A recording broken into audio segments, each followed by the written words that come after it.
नमस्कार दोस्तों। आप सब बताएं, आप सब कैसे हैं। तो दोस्तों, आज हम बात करने वाले हैं ब्रिटेन की महारानी क्वीन एलिजाबेथ के बारे में। सॉरी, ब्रिटेन की पूर्व महारानी क्वीन एलिजाबेथ के बारे में। तो खबर ऐसी निकल कर आ रही है कि कल यानी कि 8 सितंबर 2022 को क्वीन एलिजाबेथ सेकेंड की मृत्यु हो गई है, वो भी उनके स्कॉटलैंड वाले घर पर। उनकी उम्र 96 वर्ष थी लगभग।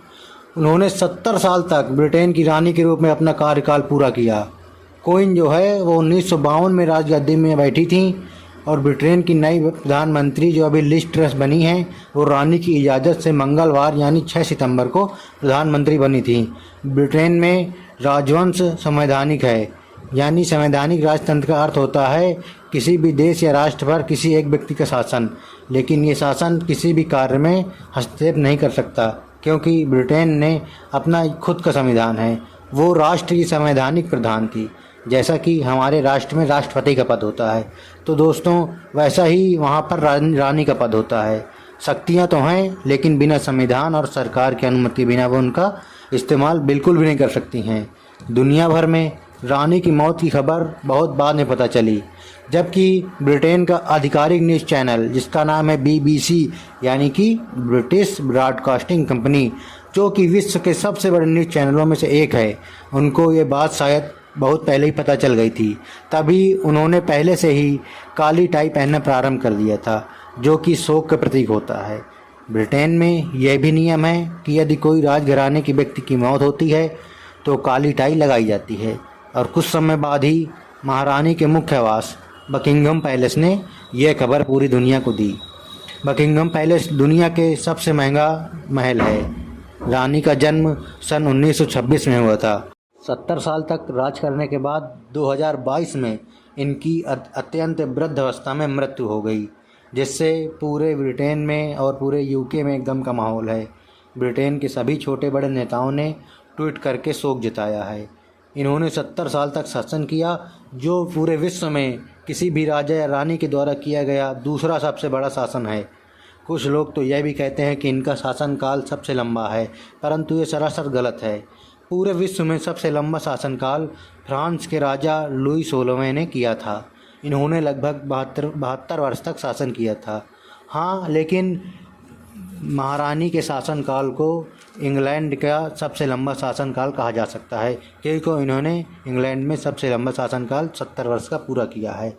इनकी मौत इनके स्कॉटलैंड वाले घर बालमेरल कैस्टल में हुई। ब्रिटेन राजघराने में यदि किसी की मृत्यु होती है तो उसको एक कोड नेम भी दिया जाता है। इनका नाम ऑपरेशन यूनिकॉर्न रखा गया इस कोड का। गुरुवार दोपहर को उनकी तबीयत अचानक नाजुक होने लगी। इसके बाद में वह डॉक्टर की देखरेख में रखी गई। उनके साथ उनके पोते प्रिंस विलियम भी मौजूद थे।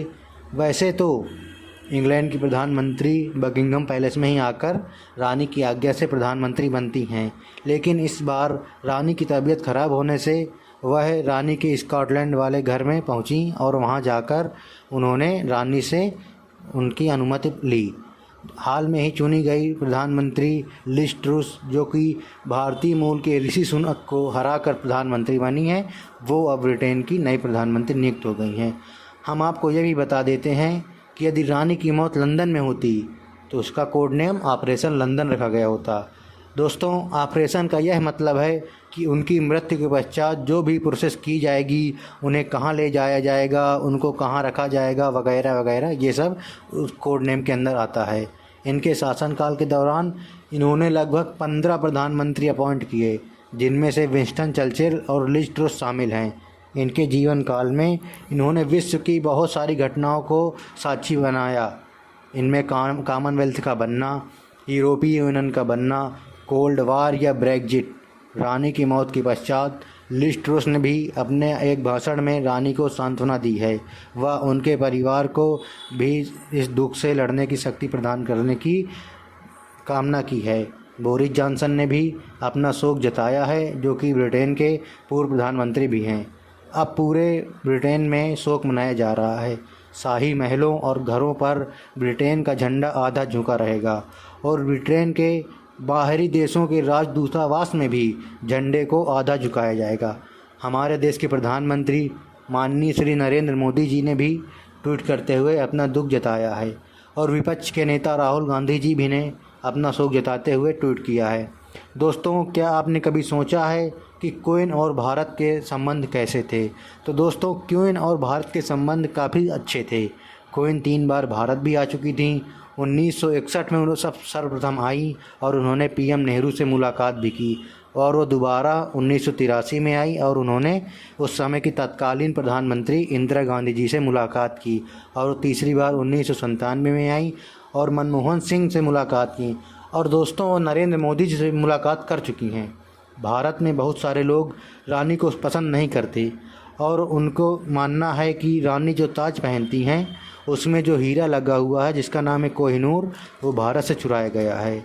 वह भारतीय लोग कभी भी रानी को सम्मान की दृष्टि से नहीं देखते क्योंकि वो ब्रिटेन की रानी थी। यही ब्रिटेन है जिसने हम भारतीयों पर लगभग 200 सालों तक अत्याचार किया। शायद ही किसी सच्चे देशभक्त को इनकी मौत पर कुछ दुख हुआ हो, लेकिन दुनिया भर के देशों ने व सेलिब्रिटीज़ ने औपचारिकता पूर्वक अपना शोक व्यक्त किया है।